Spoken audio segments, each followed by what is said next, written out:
A great city can vanish within a single generation. We are about to become detectives of the ancient world, piecing together the true stories of sudden urban collapse from clues buried under our feet. Across the globe, dominant cities that once ruled their regions fell into rapid decline, leaving behind silent ruins and mysteries beneath modern streets. This journey will show you how modern archaeology and science are cracking these cold cases, revealing that the old stories of simple conquest or disaster are often wrong. By the end, you will see the past not as a list of dates, but as a complex web of human choices and environmental pressures that hold surprising relevance for us today. What really happens when a society's foundations crumble, and why do the answers lie in layers of soil and forgotten infrastructure? What do you believe is the greatest threat to a thriving city? But what does sudden really mean when we are talking about centuries-old cities? In history books, events can seem to unfold over decades, but from the perspective of a single human life, the collapse of an entire way of life can feel breathtakingly fast. When archaeologists speak of a sudden decline, they are not describing a single catastrophic event like a movie explosion. Instead, they are identifying a rapid unraveling, a process that compresses what should have taken centuries into just a. It is the difference between a tree slowly losing its leaves over autumn and the same tree being felled in a single storm. Both result in a bare tree, but the story told by the stump and the scattered branches is radically different. So how do we spot this kind of rapid collapse in the silent layers of earth and stone? The clues are not in grand historical narratives, but in the mundane details of daily life that was abruptly interrupted. One of the most telling signs is the abandonment of core public spaces. Imagine the heart of your own town, its main square, its town hall, its central market. Now picture it being left to crumble, not over a long period of disuse, but seemingly all at once. In the archaeological record, this appears as a clean layer of collapsed debris atop a floor that was still in use, with valuable items sometimes left behind as if people just walked away and never returned. Another clear indicator is the sudden halt of all monumental construction. A thriving, confident society invests in its future. It builds temples, palaces, and infrastructure. A society in crisis stops all of that. The half-finished wall, the quarry abandoned with tools still scattered, the ceremonial foundation that was never built upon. These are the silent screams in the archaeological record. They tell us that the collective will, the resources, and the organized labor required for such projects vanished almost overnight. Then there is the evidence of a sharp, rapid drop in population. This is seen in the thinning out of household debris across a city. Where there were once dense neighborhoods, the layers of pottery, food waste, and everyday tools simply become much scarcer, as if the city emptied out within a few decades. Sometimes, this depopulation is accompanied by more troubling signs, evidence of conflict or urgent attempts at defense. Hastily built walls blocking off once open streets, layers of ash from widespread fires that were not cleaned up, or even changes in burial practices, can all point to a period of intense hardship and fear. These physical clues, taken together, paint a portrait of a social contract breaking down. The intricate web of trust, trade, and shared purpose that holds a city together begins to fray and then snap. What we are looking for, then, are not just cities that grew old and faded away, but urban centers that experienced a kind of historical heart attack, a failure of their central systems while they were still seemingly at their peak. To understand why, we must look beyond the walls and into the very environment that made the city possible in the first place. The story of a city's final days is written not on parchment, but in the dirt. Archaeologists read this story through a fundamental principle called stratigraphy, which is simply the study of soil layers. Think of it as the Earth's own history book, where each chapter is a distinct layer of soil, ash, brick, and debris, stacked in the order they were deposited. The oldest chapters are at the bottom, the most recent at the top. A thriving, bustling city creates thick, rich layers full of broken pottery, food remains, construction materials, and the countless tiny losses of daily life. But a sudden, dramatic decline leaves a very different kind of page in this book. It creates a sharp, unmistakable horizon, a line in the earth that screams interruption. This could be a thick layer of uniform ash from a city-wide fire that was never fully cleaned up. It might be a jumbled stratum of collapsed mud brick and roofing material, all falling at once. Or it could be a band of sterile, clean soil that washed over abandoned streets, sealing everything below like a time capsule. This horizon is the crime scene tape across a city's active life. The meticulous work of excavation is like reading a detective's report, carefully peeling back these layers to sequence events. Did the city burn in a single, catastrophic event, leaving a clear ash layer atop a floor littered with the tools of a workday? Or does the dirt tell a more complex, chilling story of successive blows? Perhaps a layer of ash is followed by a thin layer of rebuilding debris, then another ash layer, then nothing. That sequence reveals a city struck by crisis, struggling to its feet, only to be struck down again before it could recover, a series of compounding failures that finally broke its spirit.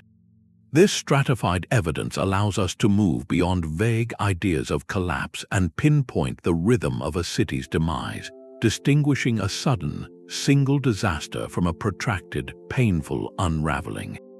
One of the most compelling case studies of this rapid unraveling is found in the ruins of a city called Ugarit. Located on the coast of what is now Syria, Ugarit was the epitome of a late Bronze Age success story. For centuries, it thrived not as a conquering empire, but as a critical node in a vast, interconnected world. Its wealth was built on trade and diplomacy, acting as a bustling port where goods and ideas flowed between the great powers of Egypt, the Hittite Empire, and the kingdoms of Mesopotamia and the Aegean.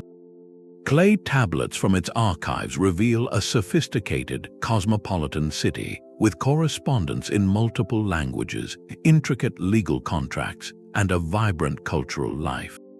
By all accounts, Ugarit was at the peak of its prosperity, deeply embedded in a stable international system. Then, virtually overnight, it was gone. The archaeological record at Ugarit does not show a slow decline.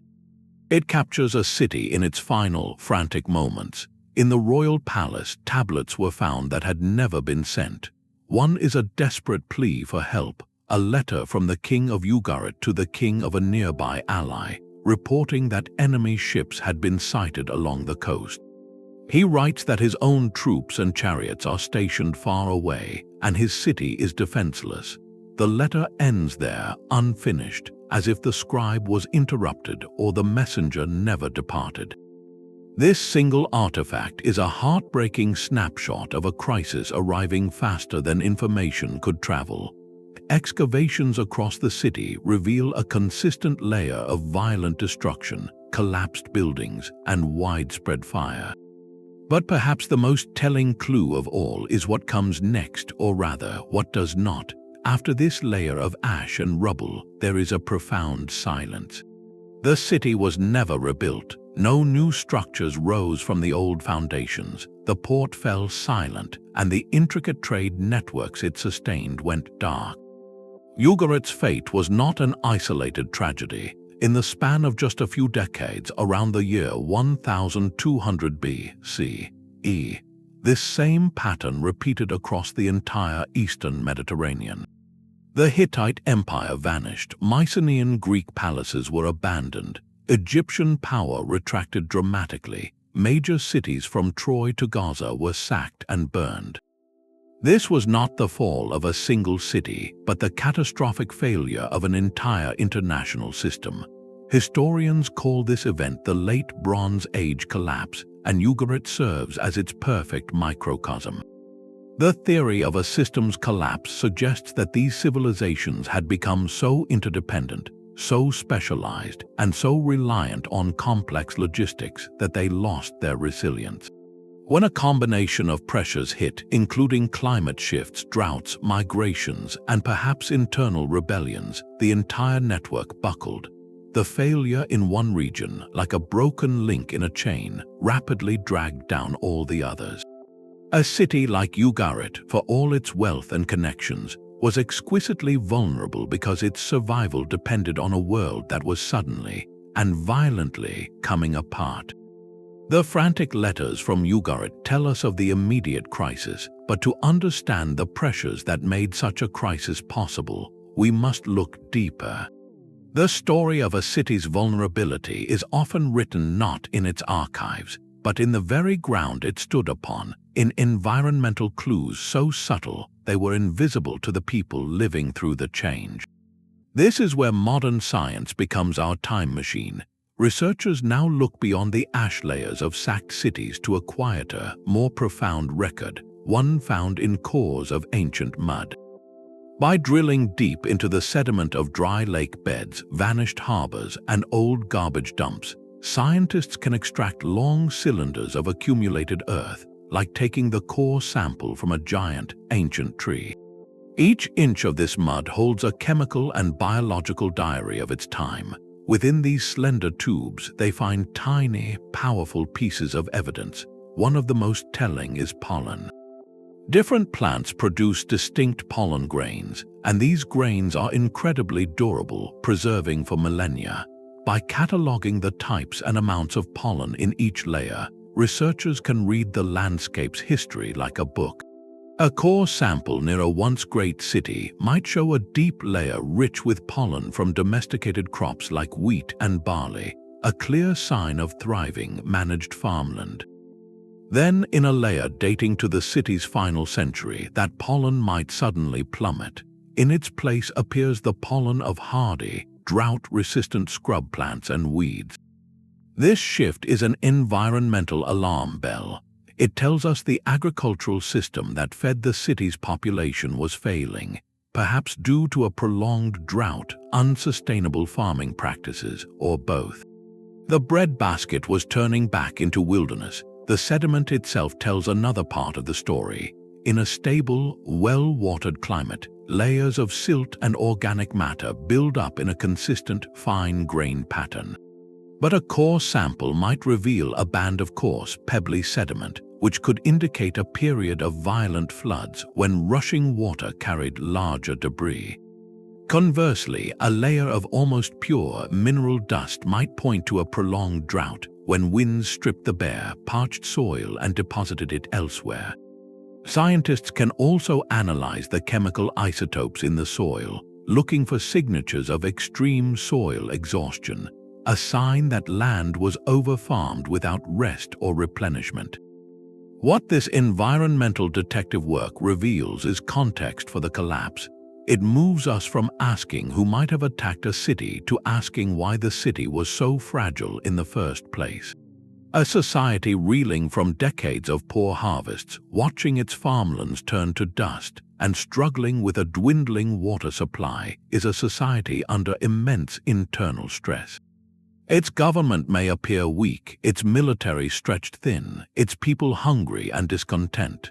This kind of prolonged environmental pressure does not necessarily cause collapse on its own, but it strips away a civilization's resilience. It turns a manageable crisis, like a raid from the sea or a political dispute, into a catastrophe.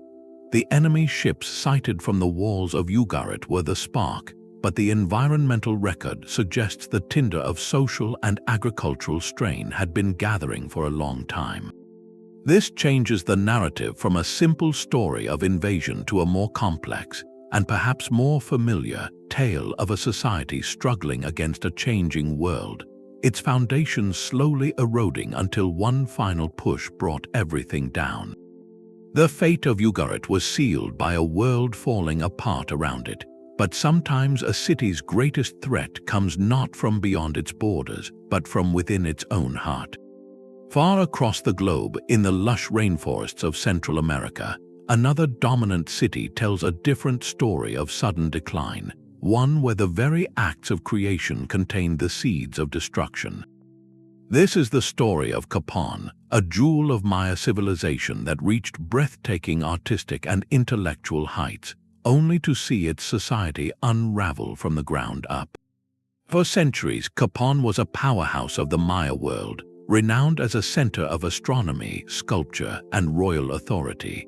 Its rulers, known as the Kuhul Ajor, or Holy Lords, commissioned some of the most intricate stone carvings and towering pyramids in the Americas. The archaeological record here presents a fascinating and troubling puzzle. Unlike Ugarit, there is no clear horizon of ash from a violent sack, no tablets describing an imminent enemy attack. Instead, the city's final century is marked by a frenzy of construction. The grandest temples, the most elaborate altars, and the longest hieroglyphic stairway telling the dynasty's history were all built in a final, spectacular burst of activity. The message from the elite was one of unshakable power and divine favor, a society projecting confidence at its peak. Then, within a few short decades, it was all over. The great plazas fell silent, the royal palace was abandoned, the meticulous calendar inscriptions on stone monuments ceased. The collapse was not an invasion from outside, it was a quiet emptying out. To solve this mystery, archaeologists had to look away from the majestic acropolis and into the homes of the common people. This is the field of household archaeology, which studies the everyday lives of a city's inhabitants. In the neighborhoods surrounding Copan's ceremonial core, researchers found a telling sequence.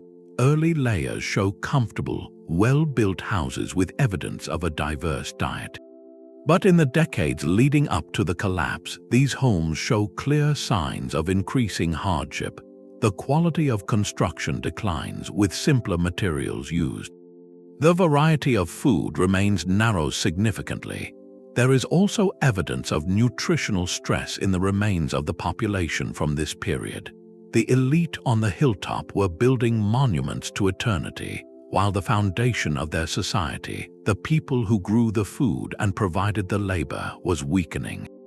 The ultimate cause of this social fracture was being uncovered not in the ruins, but in the soil itself. Scientists conducting paleoecological studies around Copan made a sobering discovery. By analyzing ancient pollen and soil chemistry, they reconstructed the landscape over time. The data revealed a story of profound ecological overreach. To fuel the city's growth and to clear land for agriculture to feed its booming population, the surrounding hillsides were almost completely stripped of trees. This deforestation set in motion a catastrophic chain reaction. Without tree roots to hold the soil in place, the fertile topsoil was washed away by heavy tropical rains, a process called erosion. What soil remained was relentlessly farmed, season after season, until its nutrients were utterly depleted. The very land that had given birth to Copan's greatness was being exhausted. This creates a powerful argument for what historians call an ecological overshoot. The city's population and its elites' demands for resources, particularly wood for construction and lime plaster, and land for maize agriculture, simply grew beyond what the local environment could sustainably support. The ruling class, in their drive to display power and ensure their legacy through stone, may have inadvertently undermined the actual foundation of their power, a healthy and productive landscape. The final, frantic building projects could be seen not as a sign of strength, but as a last, desperate gamble by the elite to reaffirm their divine right to rule in the face of a growing crisis they could not solve. When the soil could no longer feed the people, the social contract shattered. The farmers, facing hunger and failing fields, likely lost faith in the lords whose ceremonies were supposed to ensure rain and fertility. The labor force for those grand projects would have vanished. Copan's story is a stark reminder that a society can be architecturally magnificent while being ecologically fragile, and that the most sudden collapses often follow a long, slow burn of unsustainable choices. The silent stones of Copan tell a story of ecological strain, but sometimes the most revealing clues are not found in the soil or the carvings. They flow right beneath our feet. A city's true vitality can be measured by its water, by how it brings the clean in and flushes the waste out. When archaeologists want to diagnose the health of a society in its final days, they often look down into the gutters, the pipes, and the channels that most citizens never see. The state of a city's plumbing is a direct reflection of its civic heartbeat, a ledger of maintenance, priority, and collective care. In a thriving metropolis, water management is a marvel of organized effort. Aqueducts channel fresh water from distant sources, public fountains bubble in squares, and a network of sewers discreetly carries away waste, protecting the population from the invisible threats of contamination. This infrastructure represents a profound social contract, a promise by the governing authority to safeguard the community's basic well-being. But when that contract begins to fail, the plumbing is often the first place to show the cracks. Evidence of a broken aqueduct left unrepaired for decades is one of the most telling signs of a government in retreat. These structures were monumental investments, requiring specialized engineers, constant upkeep, and a steady supply of labor and materials. To find a critical aqueduct shattered by an earthquake or a landslide, with the broken stones simply left where they fell, speaks volumes. It tells us the centralized authority no longer had the capacity, the resources, or perhaps even the will to mobilize the complex effort needed to fix it. The water stops and life in the neighborhood's downhill becomes a daily struggle. People are forced to rely on contaminated wells or distant, unreliable sources, a burden that falls hardest on the most vulnerable. Similarly, a city's sewers act as its metabolic record. In healthy times, they are maintained, cleared of blockages, and designed to flow. During a decline, they become choked with a silent history of neglect. Archaeologists sifting through the muck of an abandoned sewer might find it packed not just with normal waste, but with collapsed building debris, household refuse, and even intentional blockages where people tried to seal off their own sections from backflow. This clogging is a physical manifestation of a society turning inward, of communal systems breaking down into individual, desperate acts. When the waste cannot flow away, it stagnates, creating a breeding ground for illness right in the heart of the city. This brings us to the most human evidence of all, found not in stone or soil, but in the bones of the city's former inhabitants. Bioarchaeologists who study ancient skeletal remains can identify the scars left by chronic disease. In populations from cities in decline, they often note a marked increase in certain conditions. Evidence of waterborne parasites becomes more common, indicating that people were regularly consuming contaminated water. Signs of childhood malnutrition and growth interruptions appear more frequently, suggesting families could not secure enough clean, nutritious food. These are not the dramatic wounds of battle, but the quiet, systemic signatures of a public health crisis. A population weakened by years of poor nutrition and recurrent illness is a population with diminished energy, lower life expectancy, and less capacity for the hard labor that sustains a complex society. It becomes a vicious cycle. A failing government cannot maintain the water systems, which leads to widespread illness, which further reduces the labor force and strains social cohesion, making it even harder to muster the collective effort needed for repairs. The infrastructure collapse and the health collapse fuel each other. So, when we piece together the evidence of broken aqueducts, clogged sewers, and afflicted remains, we are not just looking at engineering failures. We are witnessing the unraveling of the social order itself. The promise of collective security has been broken, and the city, from its pipes to its people, begins to fail from within. This internal decay often creates an opening for the final act, a moment where external pressure meets a community already brought to its knees. The silent infrastructure tells one story, but the human body keeps its own, more intimate record. In the quiet laboratories of bioarchaeology, researchers listen to the stories whispered by bones and teeth, archives written in calcium and enamel that outlast any parchment. These remains offer a direct, unflinching testimony to the quality of life in a city's final chapter, moving us from abstract theories of collapse to the personal experience of those who lived through it. Consider the simple tooth. A child's tooth grows in layers like the rings of a tree, capturing a chemical snapshot of each year of early development. During periods of severe stress, such as famine or serious illness, the body diverts resources away from non-essential processes like enamel formation. This leaves a permanent, microscopic line or groove in the tooth, a condition called enamel hypoplasia. Finding these stress lines in the teeth of multiple individuals from the same generation is a powerful clue. It tells us that an entire cohort of children faced a period of significant hardship, a city-wide crisis that left its mark on their smiles before they even reached adulthood. These lines are quiet, but they scream of a failing support system. The skeleton itself holds further evidence. Bones are not static, they constantly remodel in response to life's pressures. Chronic, low-grade infections, perhaps from contaminated water or crowded living conditions, can leave subtle lesions or unusual thickening on bone. Signs of anemia, often linked to poor diet or parasitic diseases, can appear as a specific porous texture on the skull. These are not the dramatic injuries of battle, but the slow, grinding signatures of a population under persistent biological stress. They speak of years spent battling fatigue and illness, of immune systems worn down by a challenging environment. This background of poor health creates a society with less resilience, where everyday labor becomes harder and recovery from any additional crisis becomes slower. Perhaps most telling is the contrast within the city itself. Bioarchaeologists often compare the remains from elite burial sites with those from commoner cemeteries.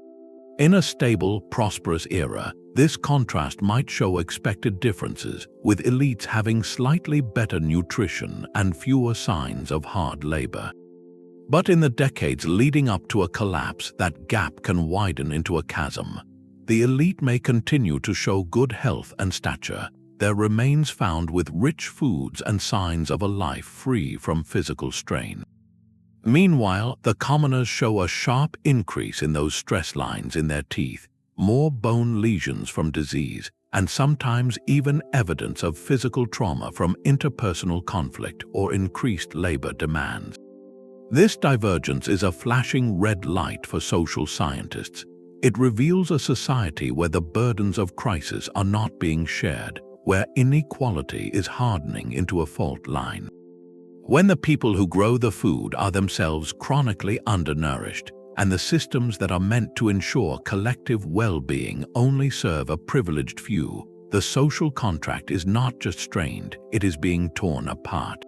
The body keeps the score, and in a city's final days, that score shows a populace divided and under siege from within, long before any outer wall is breached. Across the Atlantic, a different kind of city reached for the sky, not with stone but with earth.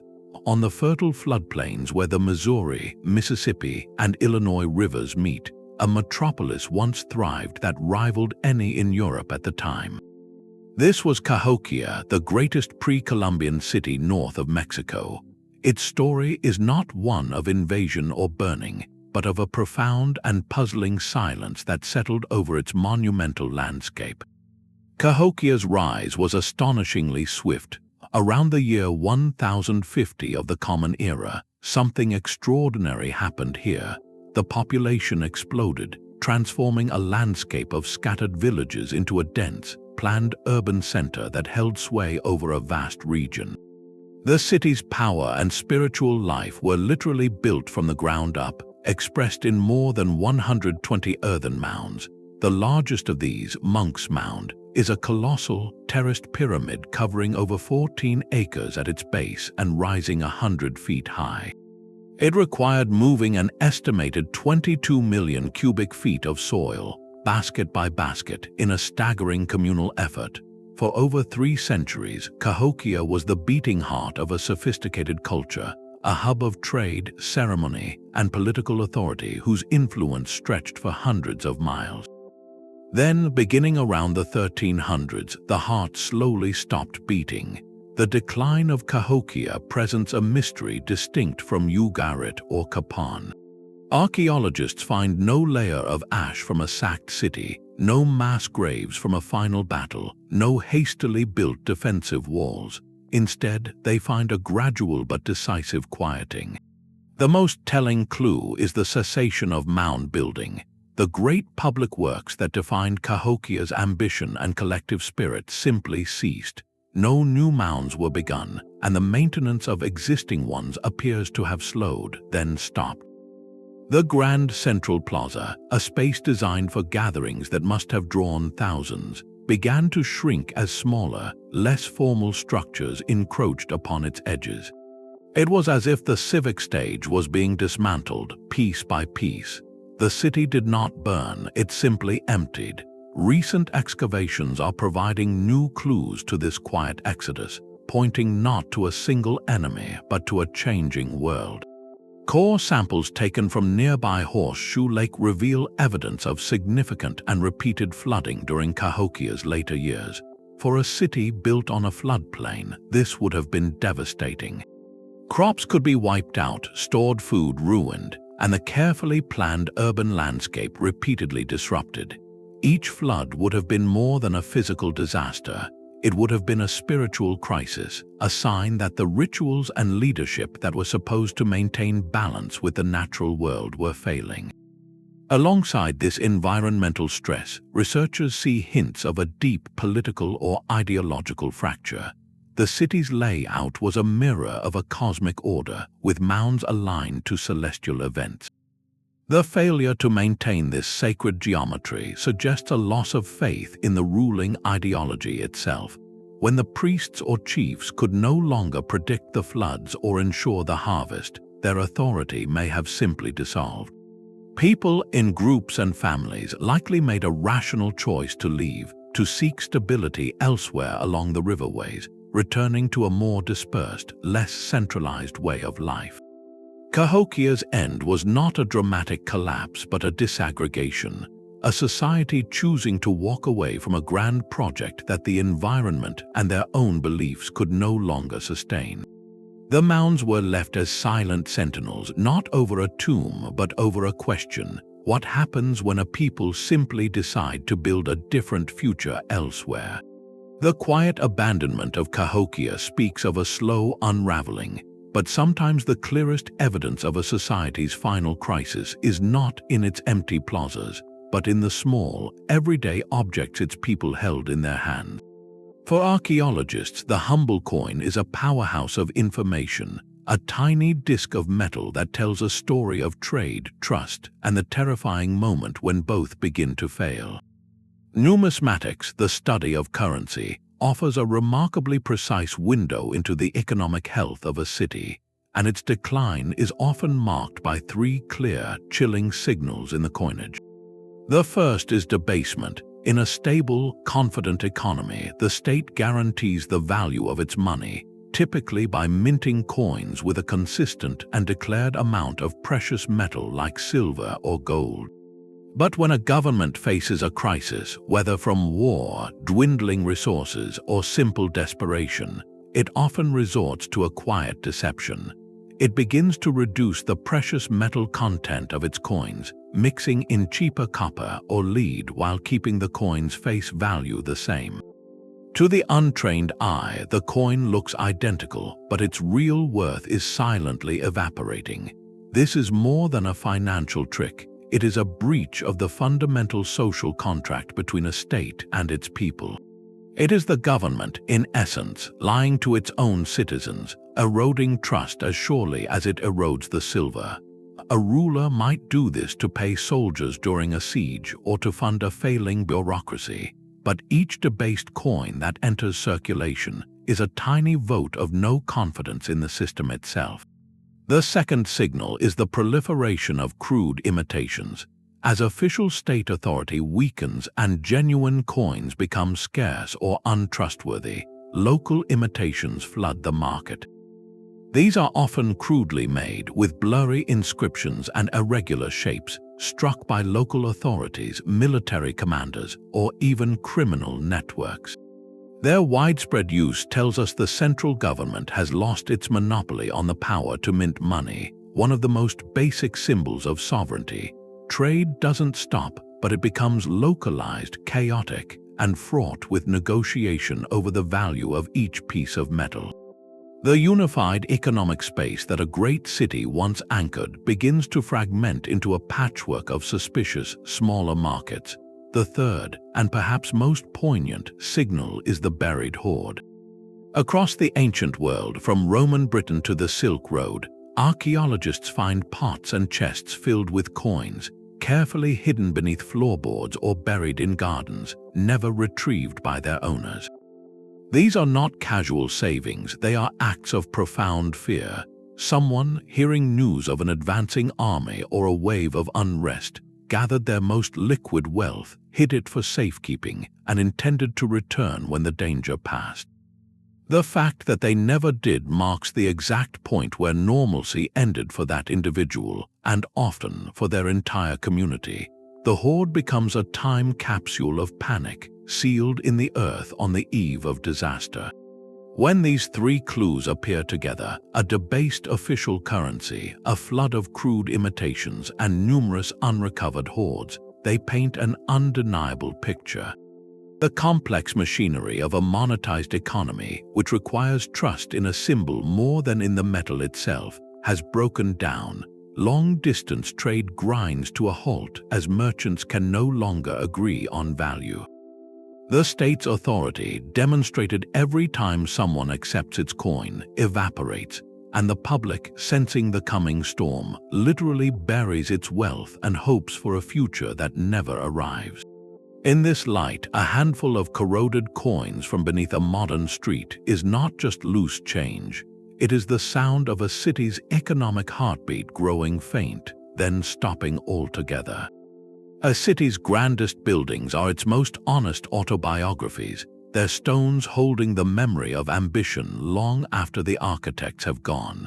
When we look at the architecture of a city in decline, we are not just seeing ruins, we are reading a story of priorities shifting from splendor to survival, written directly into the urban fabric. This story is told through architectural palimpsests, a term borrowed from ancient manuscripts where old text was scraped away to write something new.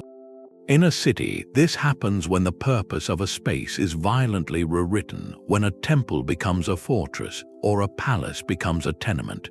One of the most dramatic examples is the use of spolia, a Latin word meaning spoils.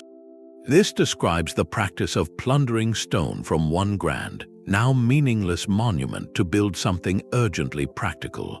You might find finely carved blocks from a toppled triumphal arch, their scenes of forgotten victories now facing inward, mortared crudely into the base of a hastily built defensive wall. The message is stark. The old symbols of power and civic pride have been physically broken down and repurposed into a barricade against fear. The past is quite literally being used to wall out the present danger. This recycling speaks of a profound scarcity, not just of materials but of time and vision. A society with confidence and resources quarries new stone, it plans for the future. A society in retreat cannibalizes its own history just to survive another season. Beyond the walls, the internal transformation of space is equally revealing. Take the expansive courtyard home of a wealthy merchant or official. In a city's golden age, this single-family dwelling is a showcase of prosperity, with rooms for entertainment, private gardens, and space for servants. As decline sets in, you see physical evidence of this space being carved up. Thin, flimsy partition walls are erected across grand halls, subdividing them into multiple, cramped apartments. A once elegant colonnade might be bricked up to create an extra storage room or a makeshift kitchen, its aesthetic harmony destroyed for pure utility. This isn't urban renewal, it is urban compression.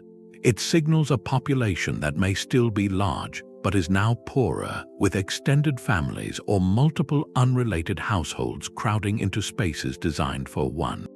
The social order reflected in architecture has inverted. The elite retreat has become a crowded warren of necessity. Perhaps the most telling transformation is the fate of public space. The heart of any vibrant city is its shared ground, the forum, the agora, the central plaza. These were stages for civic life, for commerce, debate, and ceremony. In a declining city, this stage is encroached upon, its clear lines blurred. Archaeologists find evidence of industrial activity, like small kilns or metalworking furnaces, built right in the middle of what was once a sacred or civic square. The public thoroughfare becomes cluttered with permanent market stalls that slowly evolve into shanty-like structures. This encroachment is a visual symptom of a collapsing central authority. The government no longer has the power or the will to enforce zoning, to clear obstructions, to protect the symbolic and practical lungs of the city. When the communal square becomes a chaotic marketplace and then a permanent slum, it marks the end of a shared civic identity. The population isn't gathering for collective purpose anymore. They are simply scrambling for individual survival, and the architecture obediently, tragically, follows suit. These layers of reuse, from spolia to subdivisions, form a silent testimony. They show us a society that has stopped building for its dreams and has started building only for its fears. This pattern of separate threads, environmental stress in one city, social fracture in another, begins to weave a larger, more unsettling truth. For decades, the story of a fallen city was told as a simple tale with a single villain. It was the barbarians at the gate, the volcano that erupted, the drought that never ended. These are dramatic, satisfying narratives, but the evidence we have been sifting through, from pollen cores to debased coins, tells a different, more complex story. It reveals the myth of the single cause. No great city, a system supporting tens of thousands of lives, ever fell for just one reason. To understand their true ends, we must stop thinking of them as mere collections of buildings and start seeing them as what they were: complex adaptive systems, living, breathing networks of interdependence. Think of a city not as a statue, but as a mobile, a delicate balance of hanging elements. One strand represents the environment and food supply, another is the economy and trade networks. A third is the political structure and social cohesion. A fourth is public health and infrastructure. In a healthy system, these strands are in tension but in balance, each supporting the others. The city thrives. Now imagine a slow, sustained pressure on one of those strands. Perhaps a changing climate tightens the environmental strand, straining the food supply. This puts stress on the economic strand as resources become scarce and expensive. That economic stress frays the social and political strand as people lose faith in leaders who cannot keep them fed. As governance weakens, the maintenance of the infrastructure strand, the aqueducts and sewers, begins to fail, which then places further strain on public health. What you have is not one broken piece, but a cascade of failures, each one making the next more likely.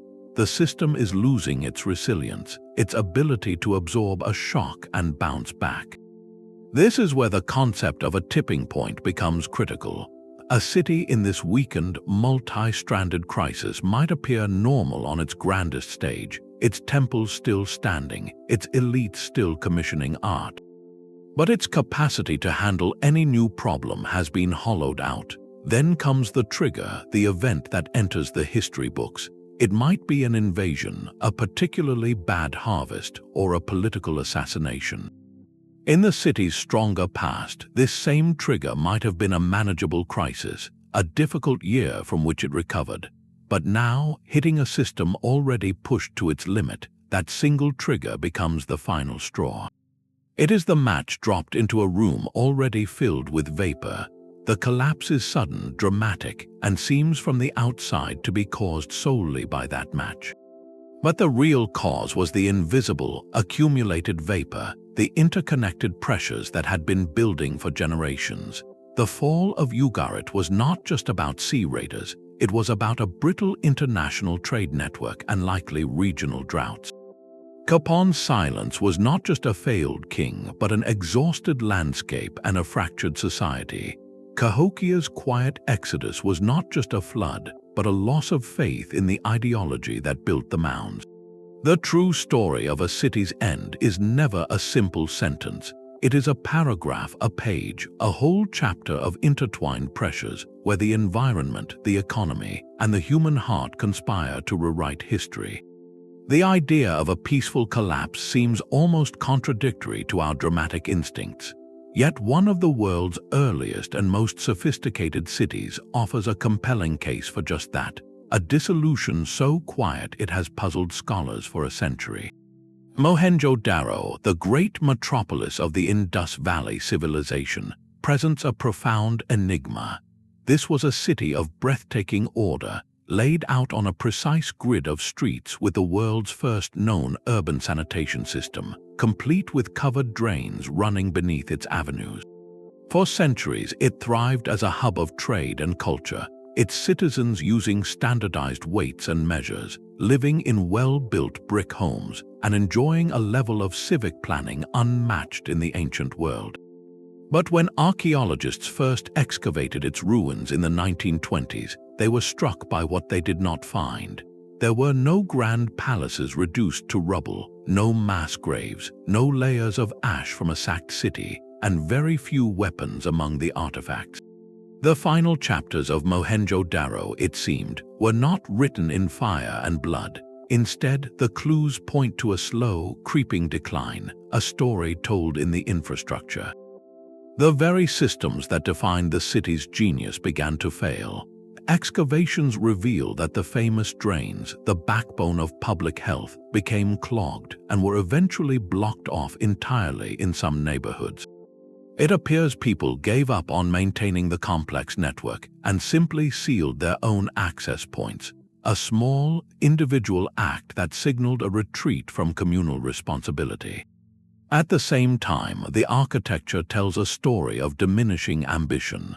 Later structures were often built directly atop the carefully laid streets of the old city, breaking the sacred grid. These new houses were constructed with reused bricks and were noticeably smaller and of poorer quality than those from the city's peak. The urban order was fracturing not from an external blow, but from a gradual internal neglect. The meticulous standardization that once united the city gave way to haphazard local solutions. What could cause such an orderly society to simply lose its will to maintain itself? The leading theories point not to invaders, but to the lifeblood of any agricultural civilization, its water. The Indus River was the source of Mohenjo-daro's prosperity, but rivers are not static. Geological and sediment studies suggest the river's course may have shifted dramatically over time, moving away from the city. A distant river would mean failing canals, parched fields, and a crippling blow to the agricultural surplus that fed the urban population. Compounding this, researchers have found evidence of salinization in the soil. When irrigation water evaporates in a hot climate, it leaves behind mineral salts that slowly poison the farmland, reducing crop yields year after year. This is a silent, insidious crisis. You cannot fight it with an army. You can only watch your fertility vanish into a whitish crust on the fields. Faced with these mounting environmental pressures, the people of Mohenjo-daro may have made a collective, pragmatic choice. Rather than perish in place defending a dying city, They may have simply walked away, dispersing in an organized migration to smaller, more sustainable settlements elsewhere in the Indus Valley. The civilization did not vanish in a cataclysm, it may have de-urbanized. This model of dispersal turns the idea of collapse on its head. It suggests that the true legacy of a civilization is not always its grandest city, but the adaptability of its people. The knowledge of brick-making, pottery, and trade did not disappear. It simply flowed back into 1,000 smaller communities, a cultural diffusion rather than a dramatic end. Mohenjo-daro's empty streets, then, are not a monument to defeat, but to a profound and rational adaptation. Its silence asks us to reconsider what survival really looks like, and whether the greatest resilience sometimes means knowing when to let a place go and carry its ideas elsewhere. A layer of ash can be the loudest clue in an ancient city's final chapter. Fire leaves a stark, undeniable signature in the archaeological record, a blackened horizon that screams of a violent end. But to the trained eye, not all fires tell the same story. Just like modern forensic investigators, archaeologists have learned to read the subtle language of a conflagration, distinguishing between a tragic accident, a weapon of war, and something far more intentional. The first question they ask is about intensity. By analyzing the remains of materials left in the ash, they can estimate the temperature the fire reached.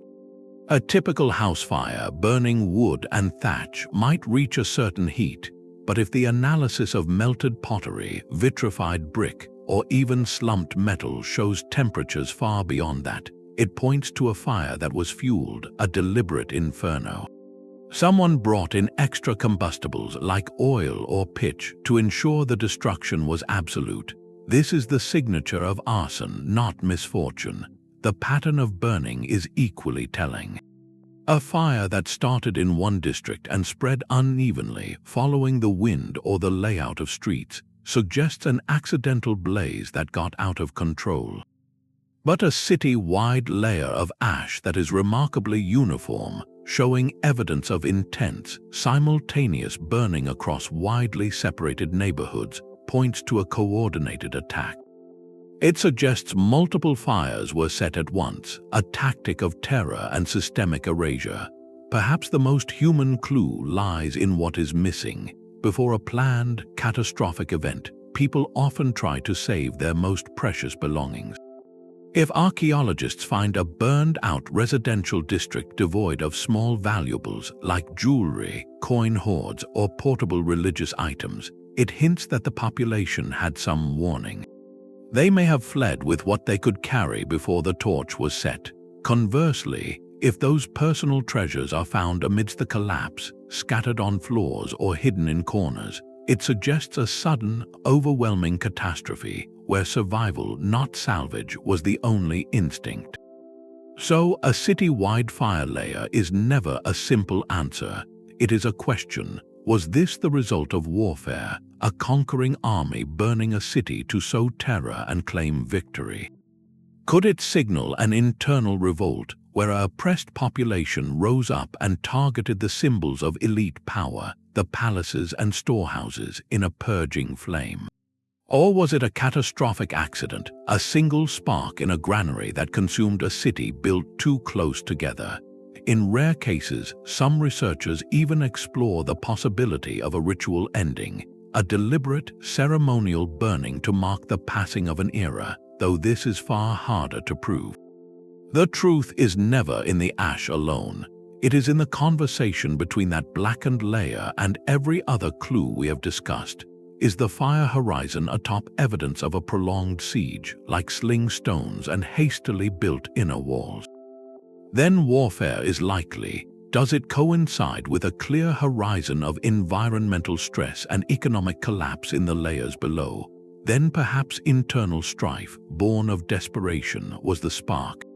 Fire is the dramatic punctuation mark at the end of a city's sentence, but to understand the full story, we must read the entire paragraph that came before it. The final, dramatic fire layer is a story of endings, but the story of a society's unraveling often begins long before the flames, written not in the city's ashes, but in the quiet hills that surround it. To find these clues, we must zoom out, leaving the excavated city center behind to walk the broader landscape. This is the domain of survey archaeology, a method that feels less like a targeted dig and more like taking the pulse of an entire region. Instead of focusing on one mound or palace, teams systematically walk vast areas, scanning the ground for the subtle scatter of ancient pottery fragments, the faint outlines of forgotten walls, or the unnatural flatness of an old terrace. What they are looking for is not just where people lived, but how their pattern of living changed in a city's final century. And one of the most revealing patterns they find is a sudden, defensive shift in the countryside. Imagine the hinterland of a thriving metropolis. You would expect to find a network of prosperous farming villages, open trading posts, and perhaps a few luxurious villas, all connected by well-maintained roads to the urban heart. This landscape reflects integration, economic flow, and security provided by a strong central authority. Now picture that same landscape a generation later. The survey data reveals a startling transformation. Those open, accessible villages on the fertile plains are often abandoned. In their place, a rash of new, small settlements appears, but they are perched in unlikely, inconvenient places on steep hilltops, rugged promontories, or isolated mesas. These are not chosen for good farmland or easy trade. They are chosen for one thing above all else: defensibility. The archaeology of these hilltop sites is telling. Their layouts are cramped and practical, often encircled by rough stone walls. The artifact collections are typically poor, showing less variety and fewer luxury goods than the old lowland villages. This is the material culture of a population that has turned inward, prioritizing security over prosperity, isolation over connection. This pattern, seen from the crumbling frontiers of the Roman Empire to the forests surrounding dying Maya cities, forms the basis of what scholars call the refugee hypothesis. It suggests that the decline of a great city is not always a story of everyone dying within its walls. It is frequently a story of dispersal, of a frightened population voting with its feet. As the city's government weakens, as its ability to protect the roads and fields fails, and as the threat of violence from raiders or even desperate neighbors grows, the social contract of urban life breaks down. The rational choice for a farming family is no longer to send their surplus to a distant, failing market, but to gather their belongings, join with their kin, and retreat to a place they can defend. This exodus from the integrated lowlands to the fortified highlands is a silent scream in the archaeological record. It represents the fragmentation of a complex society back into its smaller, simpler components. The specialized baker, the potter, the scribe, these urban roles lose all meaning in a hill fort of 200 people focused solely on subsistence and defense. The economic system that required trust across long distances shatters into 100 isolated, suspicious pockets. This refugee scattering has a devastating feedback effect on the city itself. The urban center, which relied on taxes, trade, and food from that integrated countryside, finds its lifelines cut one by one. The flow of grain slows to a trickle. The artisans who depended on imported materials find their workshops idle. The city, already straining, is now starved from the outside in, its vital connections severed by the very people it could no longer protect. So, when we find these fortified hilltops ringing a once great city, we are seeing more than just a change of address. We are witnessing the collapse of an idea, the idea that safety and prosperity come from collective, centralized life. In its place arises an older, harder truth that sometimes survival means heading for the hills, turning your back on the grand project, and hoping the walls you build yourself will be enough. While some cities fell to fire and others to a failing landscape, the story of Great Zimbabwe is one of a different kind of turning point, a pivot in the global winds of commerce.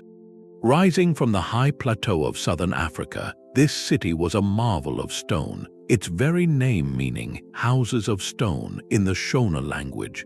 For centuries, from around the 1100s to the 1500s, it was the heart of a vast trading empire. Its wealth was legendary, built on controlling the flow of gold from inland mines and ivory from the great herds, channeling these treasures to ports on the Swahili coast, where they entered a web of trade stretching across the Indian Ocean to Arabia, India, and beyond. The stone ruins that stand today, with their iconic curved walls and conical tower, are not the remnants of a fortress under siege, but the monumental architecture of a confident, sophisticated, and immensely prosperous state. This was a city that did not merely participate in trade, it commanded it. So why was such a powerful center, seemingly at its peak, gradually abandoned? The archaeological clues here tell a story not of collapse but of a strategic relocation. There is no horizon of ash, no evidence of invasion or internal revolt. Instead, the material record reveals a slow, deliberate shift. Excavations show that over time, the imports that once signaled Zimbabwe's global connections, things like Chinese celadon pottery and Persian glass beads, become less frequent within the great stone enclosures. The vibrant daily life of a bustling commercial capital appears to quiet. Yet, this does not mean the civilization ended. What archaeologists observe is a movement of power. In the 15th and 16th centuries, the focus of elite activity and wealth begins to shift northward, to new centers like Kome and later, the Mutapa state. These sites were strategically positioned closer to the Zambezi River Valley, which was becoming a new and more advantageous artery for trade. The old interior plateau routes that had made Great Zimbabwe so dominant were being bypassed by new networks. It was a change in the economic geography of an entire continent. The Great Stone City was not destroyed. It was outmaneuvered by the changing map of commerce. Think of it like a major corporate headquarters moving from a once central manufacturing city to a new global financial hub. The company thrives, but the original building becomes an administrative back office, then a museum, then a monument. This is what seems to have happened at Great Zimbabwe. The magnificent stone structures likely retained a powerful ceremonial and symbolic significance, a sacred site tied to the ancestors and the legitimacy of rulers, but the day-to-day engine of political and economic power had moved to where the new opportunities were. The city became a ceremonial shell, a place of pilgrimage and memory rather than a seat of active government. Its decline, therefore, is a masterclass in the fluidity of power. A city can be perfectly intact, its walls unbreached and its people healthy, yet still fade from prominence if the currents of wealth and influence decide to flow in a different direction.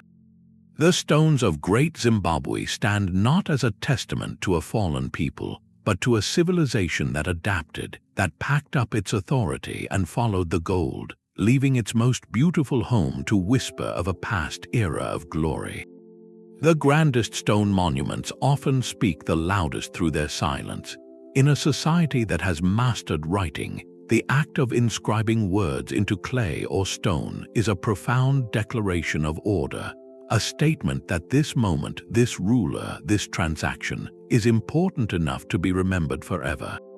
So when that stream of words suddenly dries up, when the administrative machine that produced it grinds to a permanent halt, we are witnessing the final, quiet death of a system's brain. This is the phenomenon of epigraphic silence, and it is one of the clearest markers of a terminal institutional collapse. Consider the intricate clay tablets of the Mycenaean Greek palaces, inscribed with a script we call Linear B. These were not literature or poetry, they were the dry, meticulous paperwork of a complex economy. They recorded shipments of wool, allocations of bronze to smiths, rations of grain to workers, and offerings to the gods. For centuries, this bureaucratic hum was the sound of a civilization functioning. Then, around the year 1200 BCE, that hum stops. The last linear B tablet was fired in a palace that would soon burn. After that, there is nothing. No more inventories, no more tax records, no more lists. The silence is absolute and continent-wide. This tells us that the specialized class of scribes, the administrators who managed the palace's vast resources, either vanished or their skills became instantly obsolete. The complex redistribution economy they managed had shattered, leaving no need for the written word that sustained it. We see a parallel story etched in stone across the Maya world. The Maya were obsessed with time, carving elaborate dates and events onto stelae, tall stone slabs that celebrated royal accessions, victories, and sacred ceremonies. These monuments were the ultimate billboards of elite authority, linking a king's power to the cosmic calendar. Archaeologists can trace the rise and fall of dynasties through the rhythm of these carvings.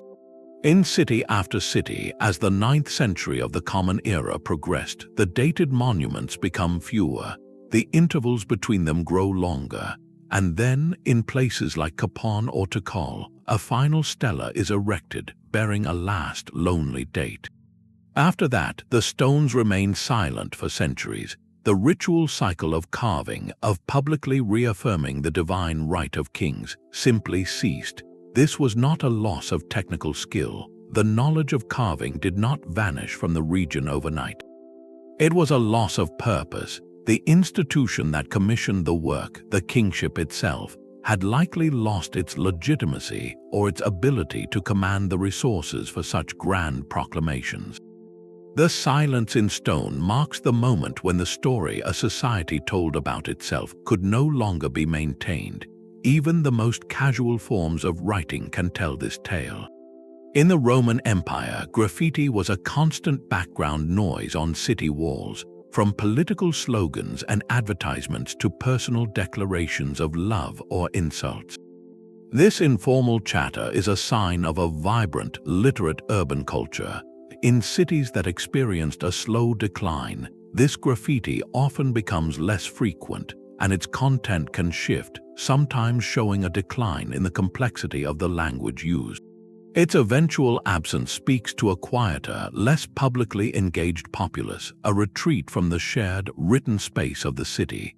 The end of writing, from the highest administrative tablet to the lowest scroll on a wall, is a layered signal. It tells us that the central authority that required record-keeping has dissolved, that the economic complexity that needed tracking has simplified, and that the shared cultural confidence to make a permanent mark has faded. It is the sound of a civilization's internal conversation coming to an end, one last, unfinished sentence before the lights go out. A city's resilience is not measured during its golden age, but in the lean years that follow. For decades, the story of climate and collapse was told as a simple equation. A great drought arrived, crops failed, and the city fell. This narrative of environmental determinism is compelling in its simplicity, but the evidence we have gathered from pollen cores, sediment layers, and shifting settlement patterns tells a far more intricate and human story. Modern scholarship has moved toward a more nuanced understanding, often called the threat multiplier model. In this view, climatic events like megadroughts or the sudden cooling from a distant volcanic eruption do not single-handedly destroy civilizations. Instead, they act as a powerful, destabilizing shock that ruthlessly exploits every pre-existing weakness in a society's fabric. Climate provides the crisis, but a society's internal structure writes the final chapter. Think of it not as a knockout punch, but as a severe stress test. A healthy, resilient society with strong institutions, equitable resource distribution, and social cohesion can often weather a terrible drought or a series of poor harvests. It might tighten its belt, enact rationing, draw on stored surplus, or innovate new water management techniques. The crisis is managed, albeit with hardship, and the system adapts and survives. However, a society already straining under the weight of deep inequality, political corruption, or elite infighting is like a building with hidden cracks in its foundation. When the climatic earthquake hits, it is those pre-existing fissures that determine whether the structure stands or falls. The threat multiplier model forces us to look at the social and political landscape just before the climate shock. Was wealth and food surplus hoarded by a tiny elite, leaving the majority of the population living on the edge of subsistence? In such a case, a drought does not create famine, it simply reveals it. The starving farmers are not victims of the weather alone, but of a system that left them with no buffer, no safety net. Did rival factions within the ruling class already be locked in a bitter struggle for power? A climate crisis becomes the perfect weapon, a catalyst for blame and a pretext for seizing control, turning political competition into open conflict that further drains resources needed for survival. Perhaps the society had already degraded its environment through deforestation or poor farming practices, silently reducing its own capacity to withstand a dry spell. Here, the drought is not an external villain, but the final verdict on a long history of unsustainable choices. We see this pattern echoed across time. In the Maya lowlands, the prolonged droughts of the 9th century did not strike a blank slate. They hit a landscape already stressed by centuries of intensive agriculture and a social order marked by staggering inequality between the monument-building elite and the farming majority. The drought became the spark that ignited a crisis of legitimacy as the king's rituals failed to bring rain and their storehouses could not feed the people.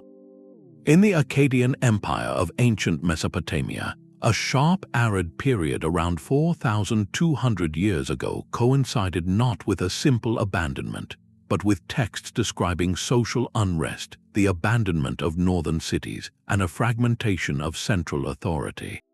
The climate shift amplified internal tensions between the imperial core and its periphery, between grain-producing regions and the capital, until the political bonds holding the empire together snapped.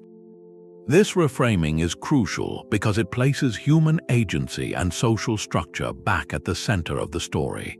It tells us that the fate of a city is not written in the stars or the weather patterns alone, but in the daily decisions of its leaders and citizens.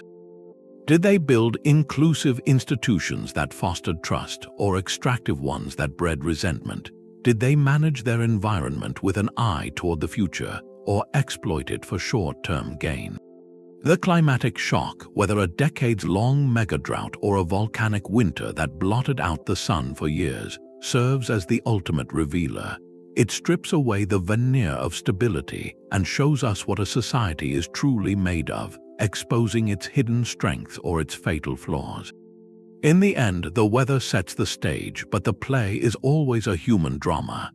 The true cost of a changing climate was often paid not in a single season, but over centuries of relentless, grinding effort.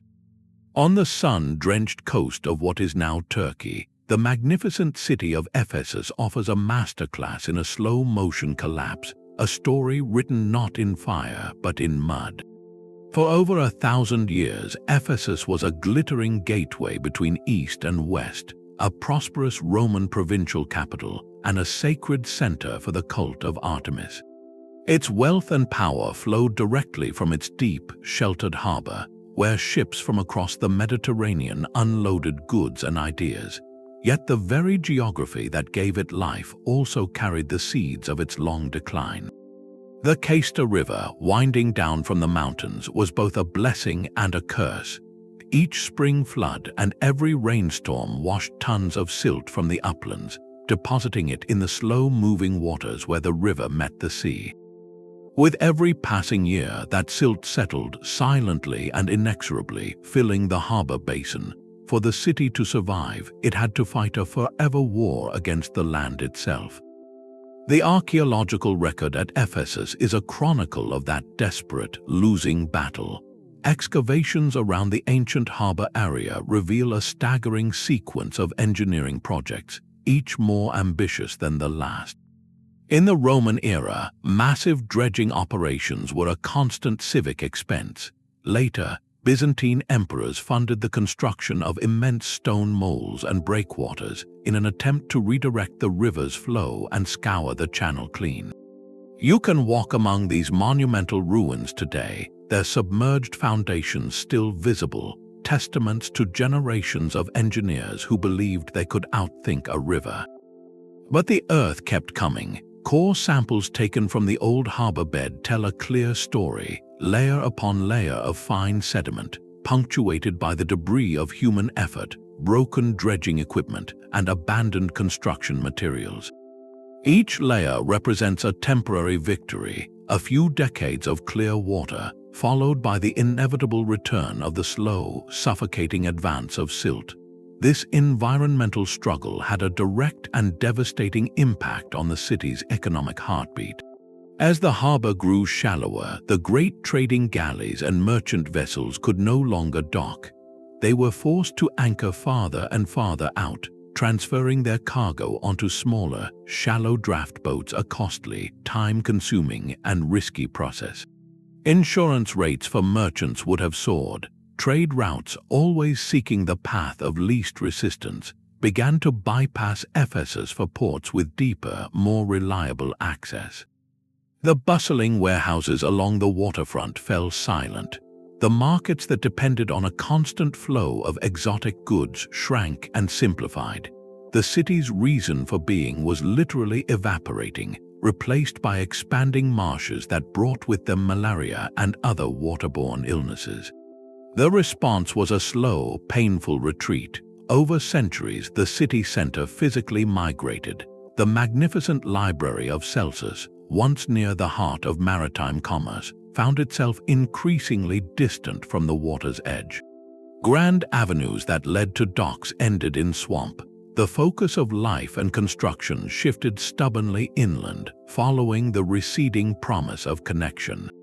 Ephesus did not fall to a siege. Its walls were never breached by an army. It experienced a different kind of death, a gradual asphyxiation as its lifeline to the world silted shut.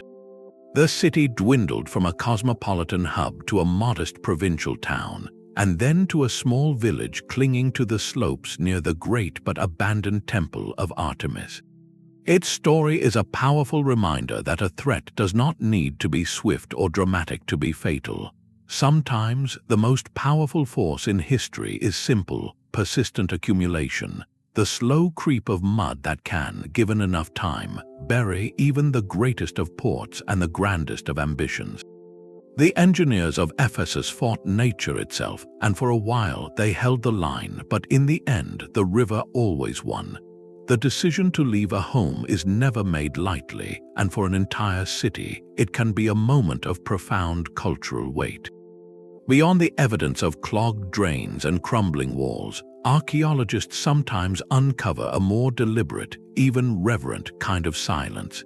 In the final days of certain cities, the people did not just flee, they performed a kind of farewell.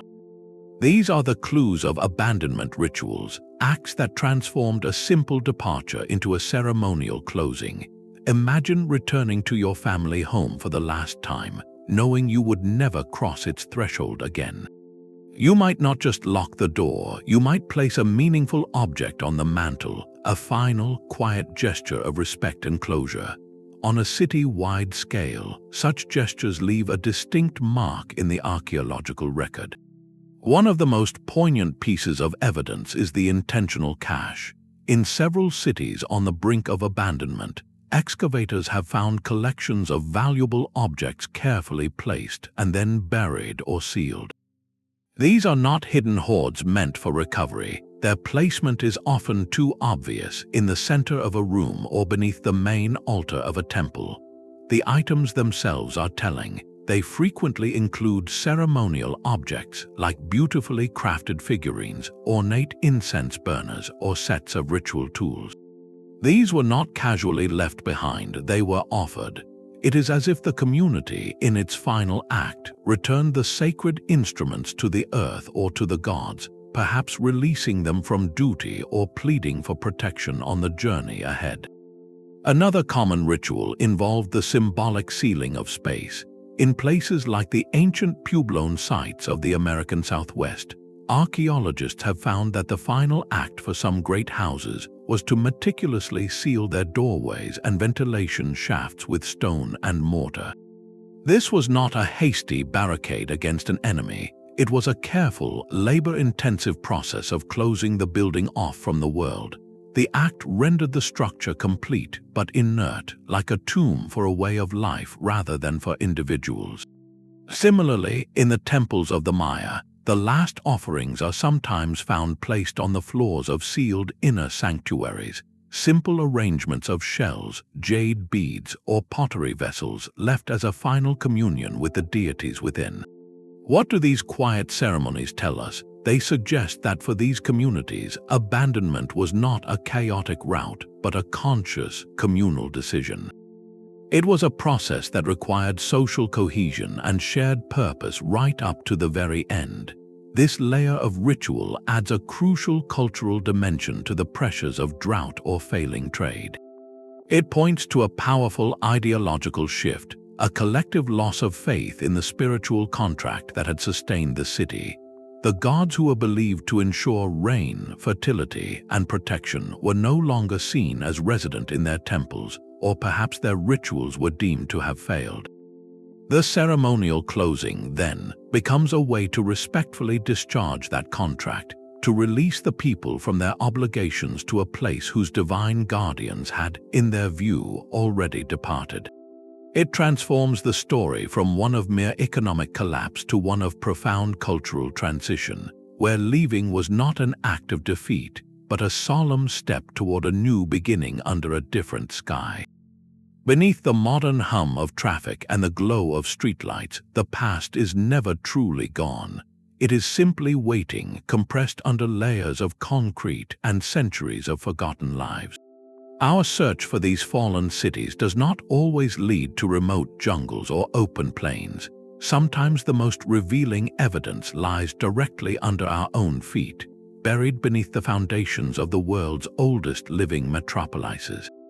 This presents a unique paradox for archaeologists, a constant dance between revelation and obliteration happening in the cellars and subway tunnels of places like London, Rome, and Istanbul. In these cities, history is not a distant relic, it is an active, disruptive participant in modern life. Every time a new subway line is planned, or a utility company digs a trench for fiber optic cables, or a developer excavates for a deep basement, there is a chance of striking through time itself.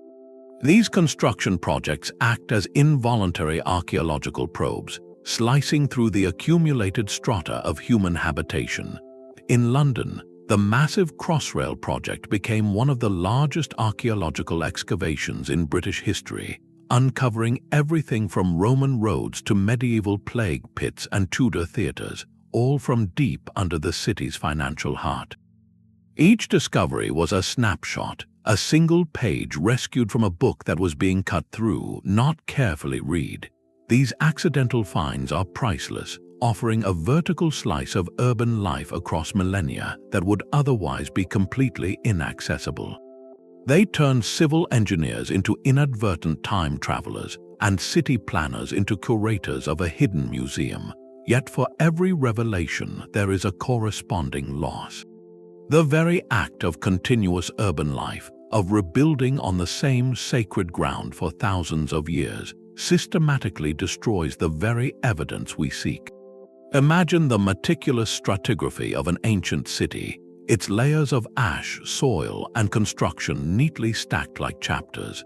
Now imagine a medieval builder digging a foundation pit for a church, unknowingly churning through those layers and mixing Roman pottery with Byzantine coins.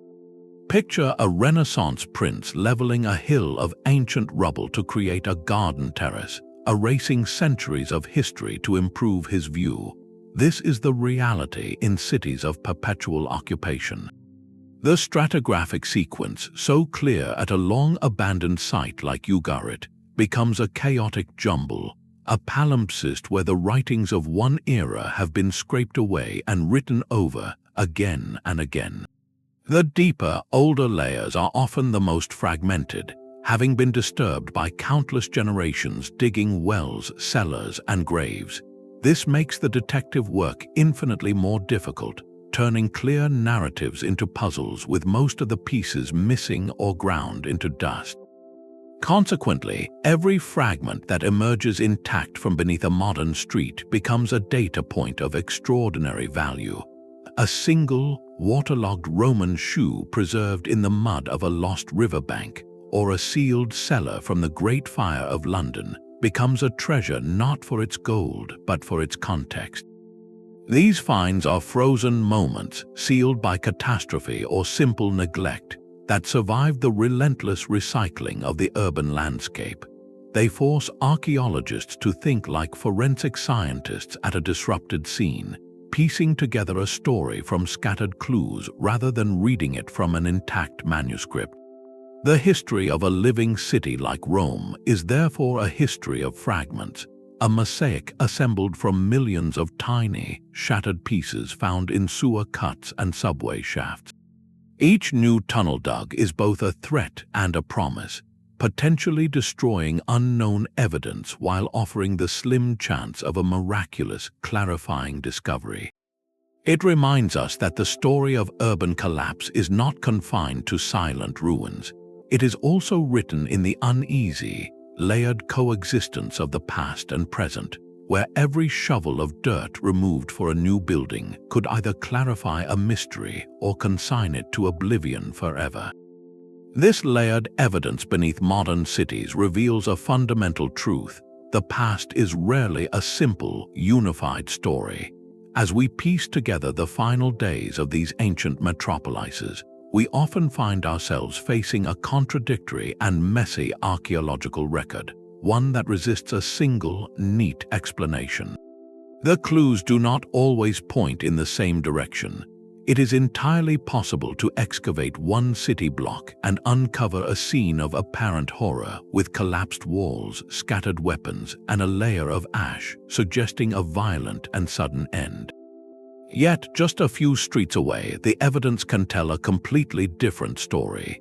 There, you might find houses carefully cleaned out, with doorways symbolically sealed, and only a few ceremonial items left behind, pointing to a planned, orderly departure.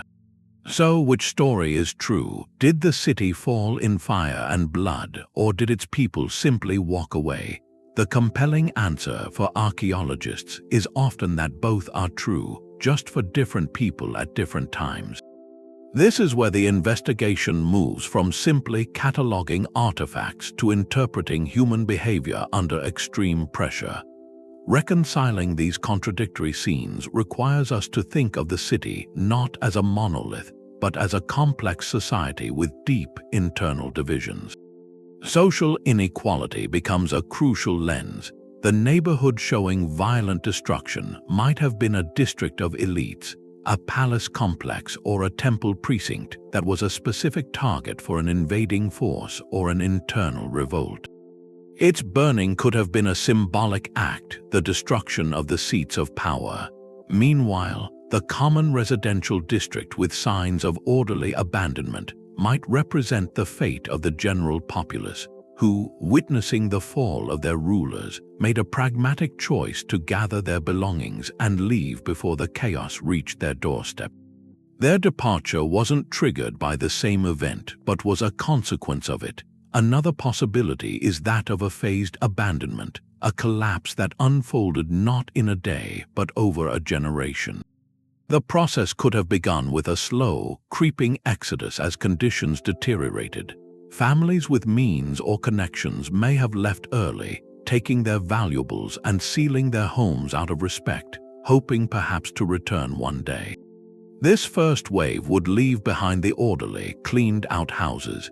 Years later, as the city's systems finally failed completely, a final, smaller group might have been trapped in a last, desperate stand, resulting in the violent destruction found in one district.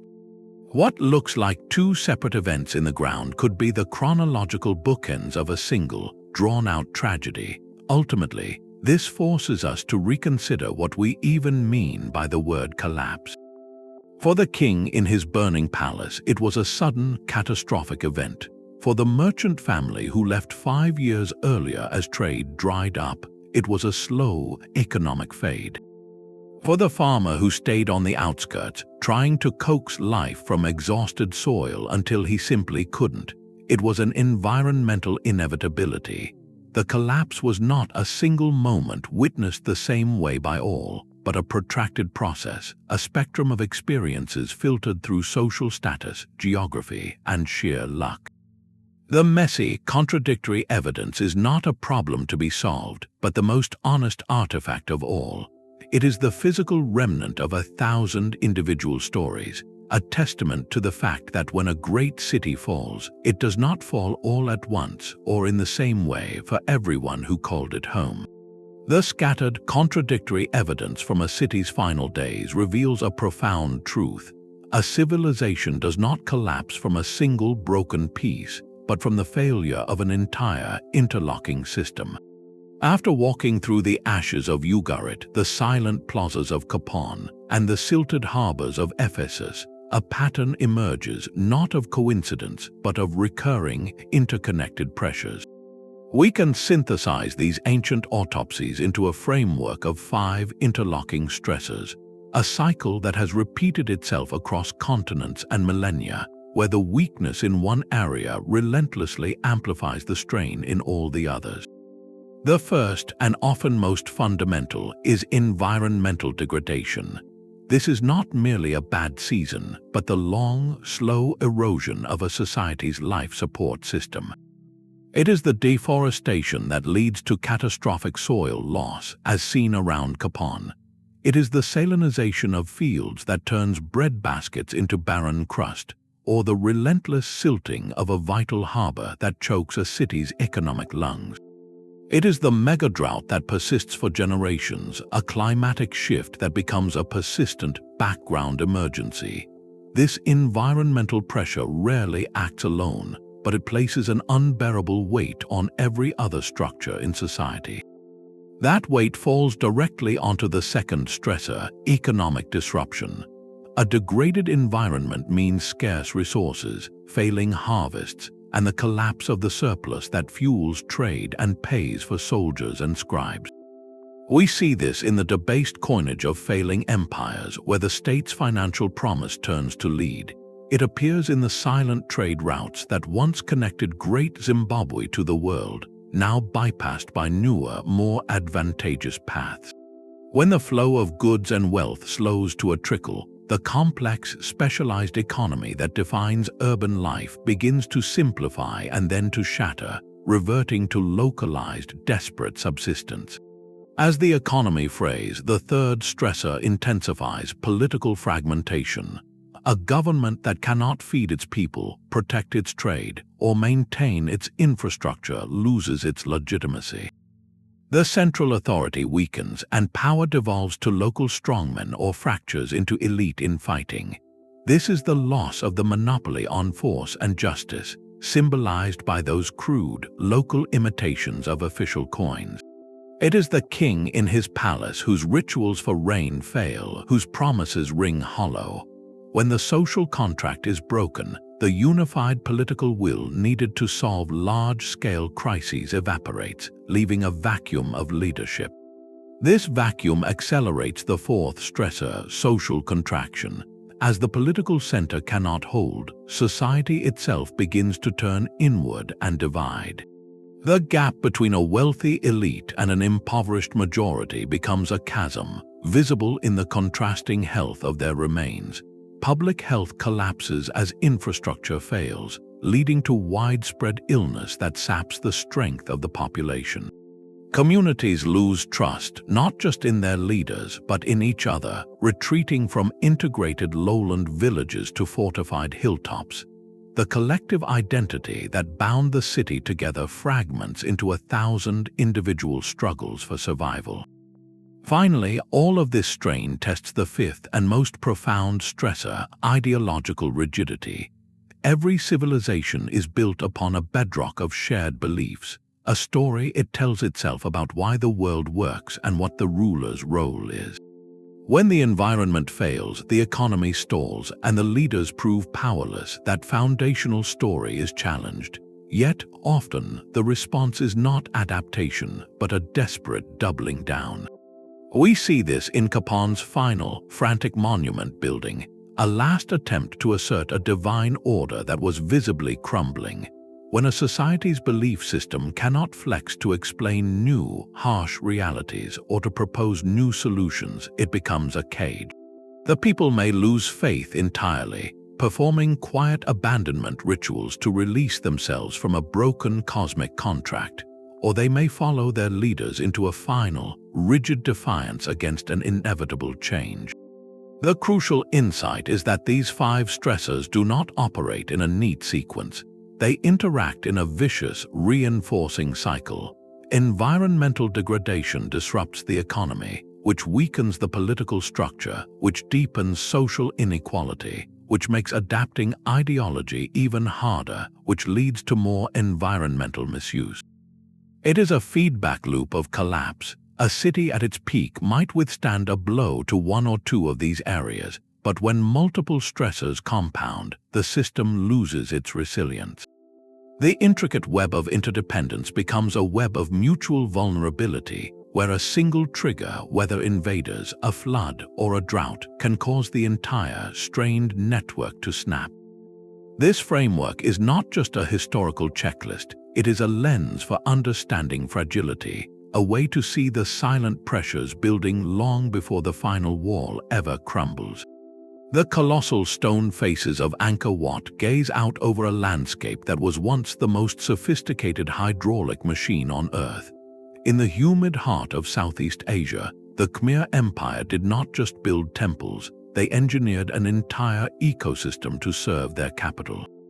Their power was not merely spiritual or military, it was hydrological. For over 5 centuries, Angkor thrived by mastering water in a land of punishing monsoons and dry seasons. They constructed a breathtakingly complex grid of canals, reservoirs, and embankments that stretched for hundreds of square miles, a system so vast it functioned as a man-made river network. The largest reservoir, the West Barre, is an artificial lake over 5 miles long and 1.5 miles wide. This system allowed them to store monsoon rains to irrigate rice paddies through the dry months, supporting a population that may have exceeded 1 million people. The water network did more than feed the city. It shaped its very cosmology, with temples positioned as sacred mountains at the center of symbolic oceans. The hydraulic system was Angkor's beating heart and the ultimate source of its grandeur. Yet this brilliant adaptation contained the seeds of its own undoing, making Angkor a perfect case study for our 5-stressor framework, where a civilization's greatest strength becomes its most critical point of failure. The first signs of strain appear in the silent, layered mud. Sediment cores extracted from the moats around Angkor Thom and from the Great Barres tell a story of a system pushed beyond its breaking point. For centuries, the layers show a stable pattern of fine silt, evidence of a well-maintained, managed flow. But in the layers dating to the 14th and 15th centuries, that pattern changes dramatically. Researchers find thick bands of coarse, sandy sediment, the kind deposited by fast-moving, uncontrolled floodwaters. This is followed by evidence of severe erosion in the canals themselves. The story written in the mud suggests the hydraulic network began to fail catastrophically. The meticulously engineered balance between storage, distribution, and drainage was lost. Why? The answer, revealed by airborne laser surveys called LiDAR, which can see through the dense forest canopy, points to a society expanding beyond its environmental limits. The LiDAR maps show that the greater Angkor area became a sprawling, low-density metropolis. To feed and house this growing population, the Khmer pushed their agricultural frontier further and further into the surrounding uplands, clearing forests on the hillsides of the Kulen Mountains to the north. This deforestation was a fatal mistake. Without tree roots to anchor the soil, the intense monsoon rains that once were absorbed and slowly released instead washed directly off the denuded slopes. Torrents of runoff and sediment surged into the canals and reservoirs, overwhelming their capacity. The system designed to control water was suddenly choked by it. The canals silted up, losing their gradient and efficiency. The barrages meant to hold clean water filled with mud.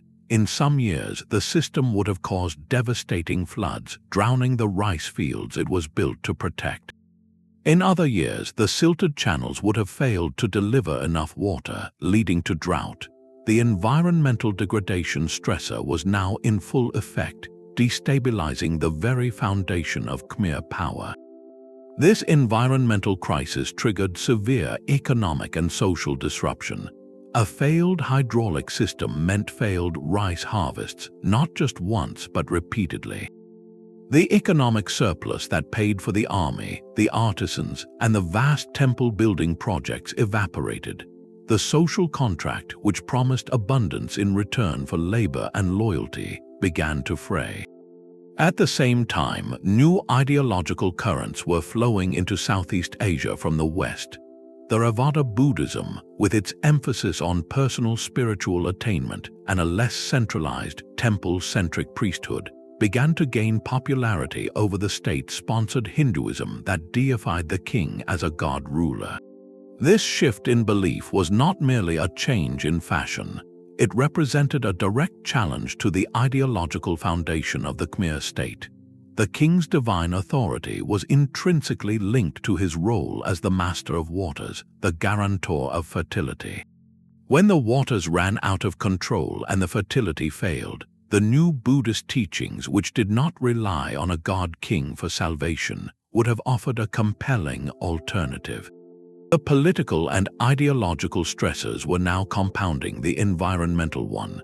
The state's legitimacy was undercut from within by failing infrastructure and from without by a competing belief system.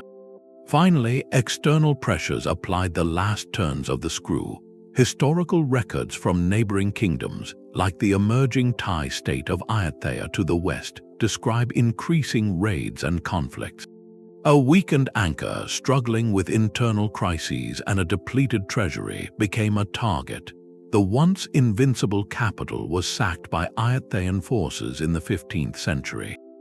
This was not the sole cause of Angkor's decline, but the classic trigger event hitting a system already pushed past its resilience. The intricate, interlocking stressors had done their work.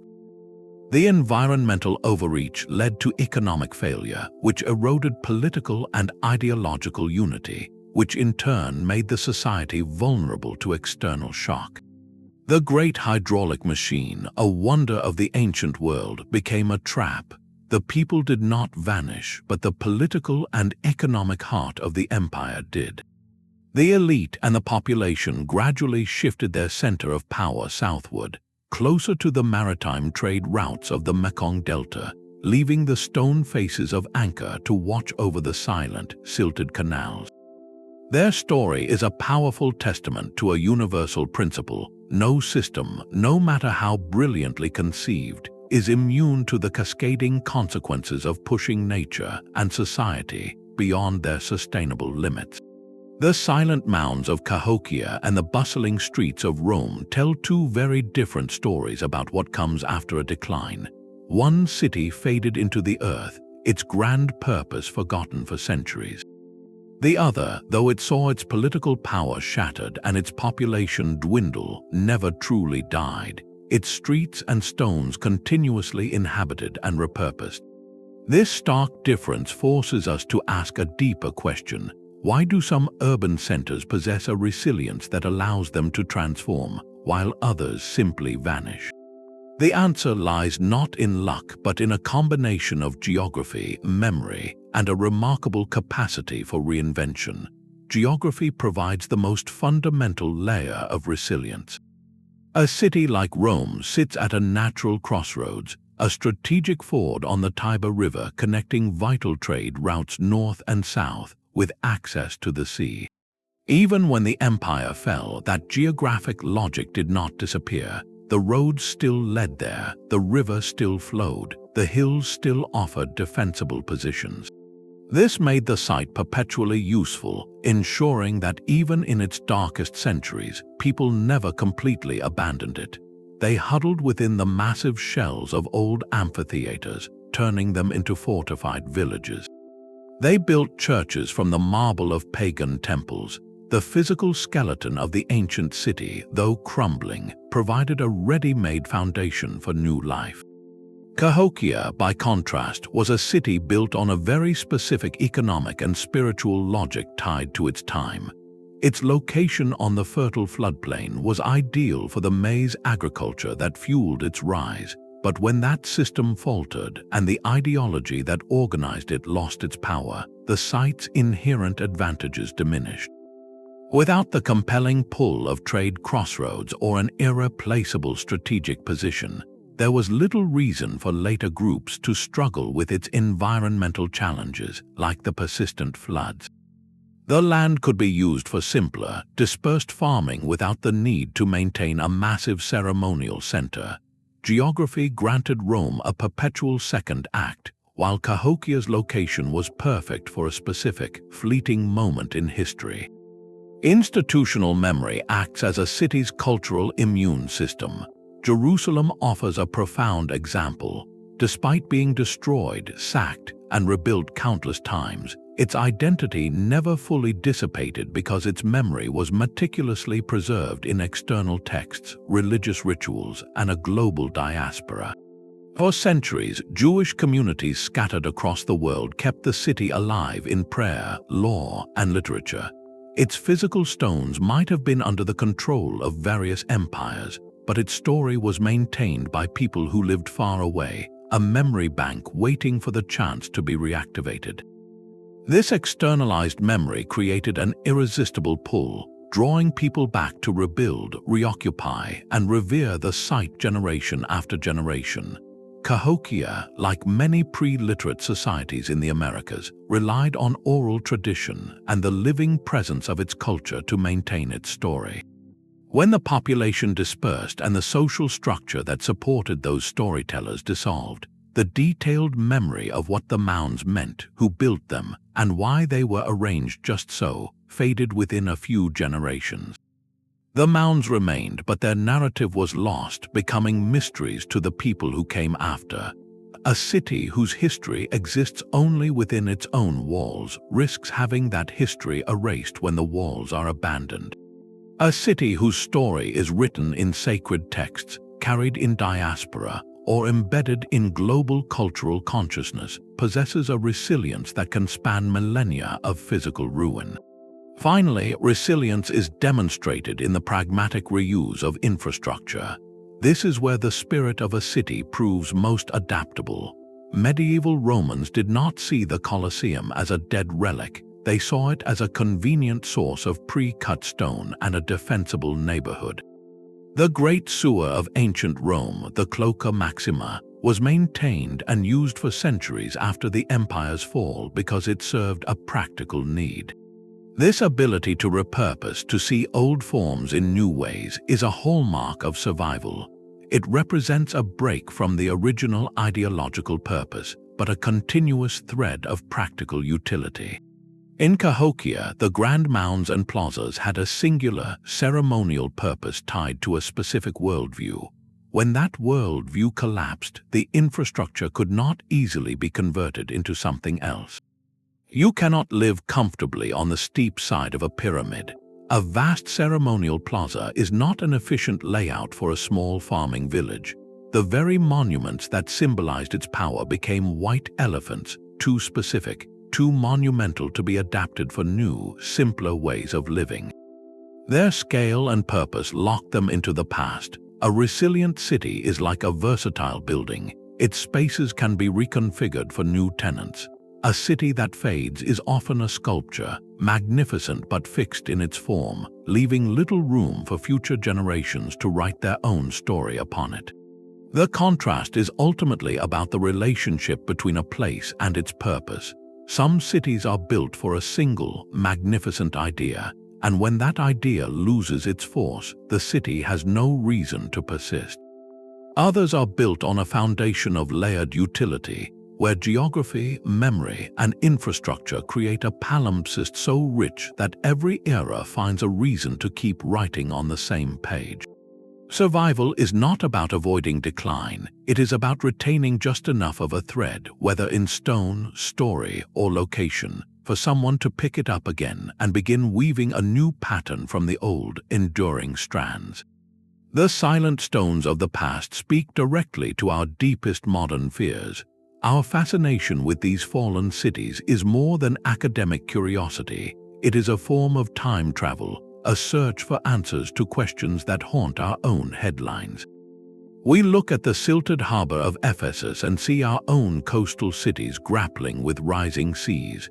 We study the pollen records from Copan and see the stark data on modern deforestation. The crumbling infrastructure of ancient Rome feels uncomfortably familiar when we read about failing bridges and water mains in today's metropolises. These are not distant tragedies, they are urgent case studies. Each buried layer is a dataset from a long-concluded experiment in how societies live and sometimes fail within their environmental and social means. Archaeology provides the long view that our short historical memory often lacks, revealing patterns that unfold over centuries, patterns we are living through right now in accelerated form. These ancient collapses teach us that no civilization, no matter how brilliant or powerful, is exempt from the laws of physics and ecology. The environment sets non-negotiable limits. A society can innovate, it can build, it can organize, but it cannot forever consume resources faster than they regenerate or pollute systems faster than they can recover. The ruins are the physical proof of that principle. They show us the ultimate consequence of ignoring feedback loops, of prioritizing short-term monument building over long-term soil health, of allowing inequality to corrode the social trust that is essential for collective action in a crisis. Yet within these warnings there are also fragile threads of hope, lessons in resilience. We see societies that adapted, sometimes just in time. The people of Mohenjo-daro may have chosen a strategic dispersal, carrying their culture into a new form rather than dying with their city. Other communities showed remarkable ingenuity, like the Byzantine engineers at Ephesus fighting their endless war against the silt, a testament to human stubbornness and problem-solving even in a losing battle. These stories remind us that collapse is not inevitable. It is a culmination of specific choices or a failure to make new ones. The past does not offer blueprints, but it does offer perspective. It tells us that the greatest threat to a city is rarely a single enemy at the gate, but the slow, accumulated weight of unaddressed stresses within its own systems. When we dig for these clues, we are ultimately digging for a mirror, hoping to see our own reflection clearly enough to choose a different path. The soil holds stories of endings, but also the indelible proof of human beginnings, of communities that once believed their world would last forever.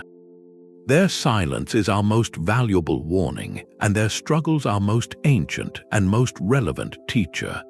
Our journey through the silent streets of these lost cities brings us to a final, powerful realization.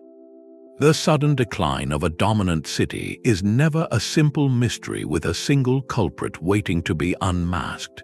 It is a vast, intricate puzzle whose pieces are scattered across time, buried in layers of soil, etched into weathered bones, and hidden among forgotten artifacts. The true story is not written in any one place, but in the conversation between a city's grand monuments and its clogged sewers, between the opulence of its palace treasures and the stress lines in the teeth of its common children. To solve these ancient cold cases, we have had to become interdisciplinary detectives, combining the traditional trowel of the archaeologist with the satellite's eye view, the botanist's pollen analysis, and the chemist's study of isotopes. It is this fusion of sciences that allows us to hear the whispers in the dirt, transforming silent ruins back into living, breathing communities facing impossible choices. Each city we have explored, from Ugarit to Angkor, stands as a profound experiment in human complexity. They are testaments to our breathtaking ingenuity, our ability to coordinate thousands, to redirect rivers, to reach for the divine in stone and earth. Yet their ruins are equally stark reminders of our shared vulnerabilities, of the delicate balance required to sustain such grand ambitions over the long arc of time. These places teach us that resilience is not about avoiding stress, but about maintaining the flexibility to adapt when the world inevitably changes. The clues are all around us, still being uncovered with every new dig, every scan of a forest floor, every core sample pulled from a dry lake bed. The story of human civilization is still being written, layer by layer, and we are all part of it. Perhaps the greatest lesson from these fallen giants is to look at our own world not with fear, but with the clear-eyed perspective of a future archaeologist, asking what clues we are leaving behind and what story they will tell.